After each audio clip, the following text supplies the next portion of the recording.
never ever get in cars with strangers. Hey, we are not mimicking our mothers.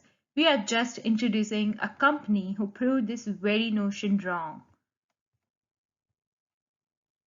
A company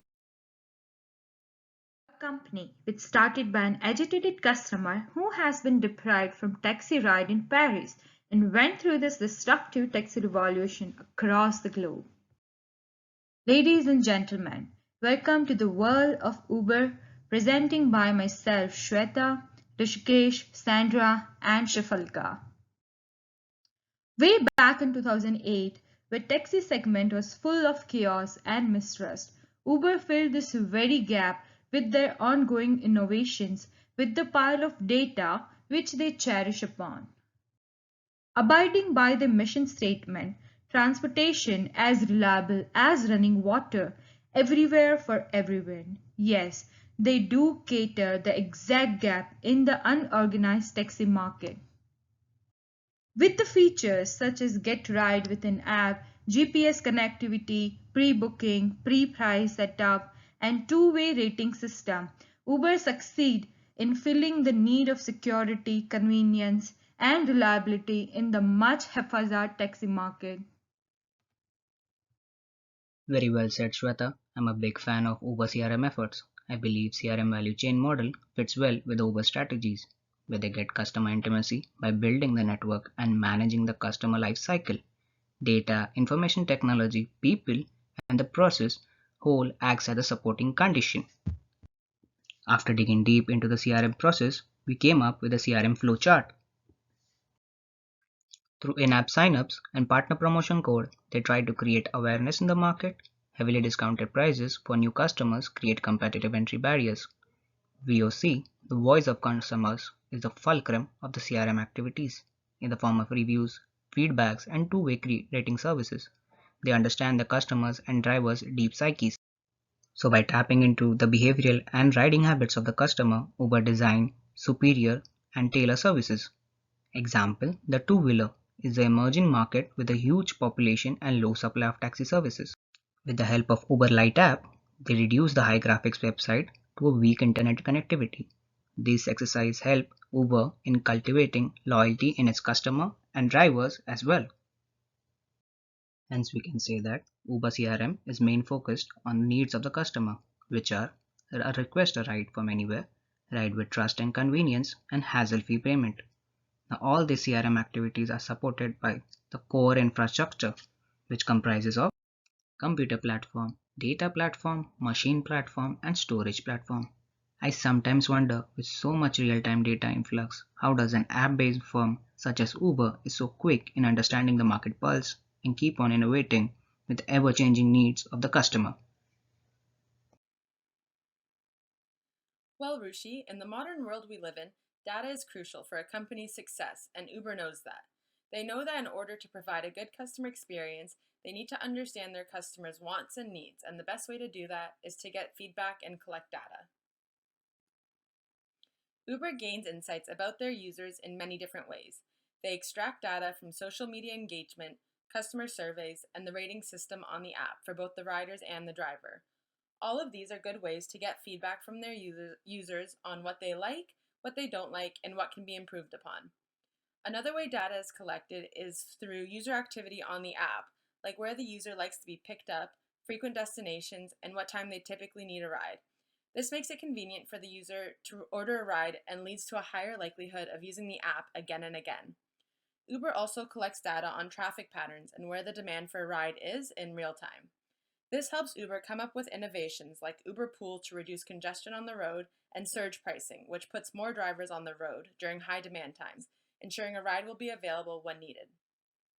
Uber even goes as far as collecting GPS data when there are no riders in the car. That is how committed they are to collecting data. After collecting all of this data, it needs to be processed and visualized so inferences can be made, because your data is only as good as what you do with it. Uber uses Hadoop and Spark, two data storage and processing softwares that manage and analyze the copious amounts of data that is collected. From there, Uber can offer services like the ones I previously mentioned, such as Uber Pool and surge pricing, and others like optimal positioning of cars and reduced wait times. Not only is Uber collecting all of this data and processing it to improve customer experience, but Uber is also smart enough to store all of its collected data within Hadoop and Spark. This way they can go back and look at previous patterns and behaviors in the data to continue to draw inferences and answer questions the company may have in the future. So, as we can see, Uber sits on a large pile of market data, and by gaining insights into the behaviors and riding habits of its users, Uber can deliver a better, more personalized service to their customers. But again, the question arises that in such a price-sensitive market with low barriers for competitors, with so much of data, privacy, and legal concern, and to add more misery, low brand connectivity with customer and drivers, how on earth did Uber not only survive, rather is continuing to grow? Well, the answer lies is in their customer experience, which they build with the help of piles of data. Tools like RampID, they connect data from storage to testing channels for tailored feature and insight. Uber also gain customer insight via performance metrics of their app and services. Tools such as big data, machine learning, and demand algorithm analysis helps Uber to keep reinventing itself in the market. One such fine example is their surge pricing. Surge kicks in when at certain place demand exceeds. So here, surge pricing cracks this imbalance. On the other hand, high price attracts more drivers in those areas.